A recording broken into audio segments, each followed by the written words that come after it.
President Donald ট্রাম্পের নেতৃত্বাধীন যুক্তরাষ্ট্র বেশ জোর দিয়েই বলছে দীর্ঘস্থায়ী লড়াই চালিয়ে যাওয়ার সক্ষমতা তাদের সামরিক বাহিনীর রয়েছে।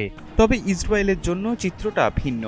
গাজায় চলমান জাতিগত নিধন, লেবানন ও সিরিয়ায় যুদ্ধ বা আক্রমণ এবং ইরানের সঙ্গে আগে এক দফা সংঘাত সব মিলিয়ে ইসরায়েলি বাহিনী অনেকটাই ক্লান্ত। ফলে একটি দীর্ঘ যুদ্ধ চালিয়ে যাওয়া তাদের জন্য অনেক বেশি ব্যয়বহুল হতে পারে। গত শনিবার ইরানে হামলা চালানোর পর থেকে ইসরায়েলকে বারবার ক্ষেপণাস্ত্র ও ড্রোন হামলার মুখে পড়তে হয়েছে। ফলে দেশজুড়ে বিমান হামলার সতর্কবার্তা জারি, স্কুল বন্ধ এবং হাজার হাজার রিজার্ভ সেনাকে তলব করতে হয়েছে। জীবন অবাক না করলে কে করবে? 28% মিল্ক ফ্যাটের অবাক করার সাথে ফ্রেশ মিল্ক পাউডার। জীবন অবাক করুক প্রতিদিন। হাইফা ও তিল আবিবের মতো শহরগুলো টানা হামলার মুখে পড়েছে। জরুরি পরিষেবা হিমশিম খাচ্ছে। যে মাত্রার যুদ্ধ ইসরায়েলি সরকার অন্যদের উপর চাপিয়ে দেয়, সেই মাত্রার যুদ্ধের সঙ্গে সে দেশের মানুষ অভ্যস্ত নয়। তাদের বোমা থেকে বাঁচতে বাংকার বা শেল্টারে আসা যাওয়ার মধ্যেই সময় কাটছে। আপাতত যুদ্ধ নিয়ে ইসরায়েলি জনগণের উৎসাহ বেশি দেখা যাচ্ছে। তারা এমন এক শত্রুর মোকাবিলা করতে মরিয়া যাদের সম্পর্কে তাদের কয়েক দশক ধরে বলা হয়েছে তারা ইসরায়েলকে ধ্বংস করতে বদ্ধপরিকর।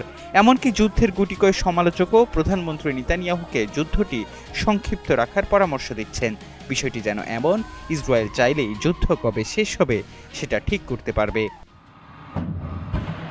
যুদ্ধ দীর্ঘায়িত হলে সামাজিক প্রভাবের বাইরেও ইসরায়েলকে সামরিক হিসাব নিকাশের কথা মাথায় রাখতে হবে। সবচেয়ে জরুরি বিষয় হচ্ছে ইরানের মতো বিশাল আয়তন ও সামরিক শক্তিধর প্রতিপক্ষের বিরুদ্ধে ইসরায়েল বর্তমান মাত্রার যুদ্ধ কতদিন চালিয়ে নিতে পারবে তা ঠিক করে নিতে হবে। যুক্তরাষ্ট্র ও ইউরোপের মতো মিত্রদের সমর্থনের উপর বিষয়টি নির্ভর করবে। ইরানের ভান্ডার ফুরোনোর আগেই ইসরায়েলের প্রতিরক্ষা ব্যবস্থা নিঃশেষ হয়ে যায় কিনা তার উপরও নির্ভর করবে। যুদ্ধের প্রথম 3 দিনে ইরান ইসরায়েলের দিকে 200টির বেশি ব্যালিস্টিক ক্ষেপণাস্ত্র ছুড়েছে।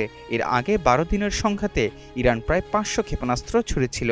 প্রতিবারই একটি ক্ষেপণাস্ত্র ঠেকাতে ইসরায়েলকে একটি ইন্টারসেপ্টর রকেট ছুড়তে হয়েছে। এটি সম্ভবত ইসরায়েলের একার পক্ষে সম্ভব নয়। যুক্তরাষ্ট্রের সাহায্য ছাড়া তারা হয়তো একদিনে তাদের আকাশসীমার নিয়ন্ত্রণ হারিয়ে ফেলত। ইসরায়েলি ও মার্কিন সূত্র মতে জুনের সংঘাতের পর থেকে ইরান প্রতি মাসে 100টি করে ব্যালিস্টিক ক্ষেপণাস্ত্র তৈরি করেছে। এর অর্থ তেহরান ইতিমধ্যে ক্ষেপণাস্ত্রের বড় মজুদ গড়ে তুলেছে। জানা গেছে 2024 সালে লেবানন ও গাজায় নির্বিচার হামলায় ইসরায়েলের ব্যয় প্রায় $3,100 কোটি পৌঁছেছিল। 2025 সালের প্রাথমিক তথ্য অনুযায়ী এসব অভিযানে ব্যয় $5,500 কোটি ঠেকেছে। যুক্তরাষ্ট্র যদি ইসরায়েলকে এমন উন্নত অস্ত্র সরবরাহ অব্যাহত রাখে, তাহলে অর্থনৈতিক সংকটও ইসরায়েলের এই আগ্রাসন থামানোর জন্য যথেষ্ট হবে।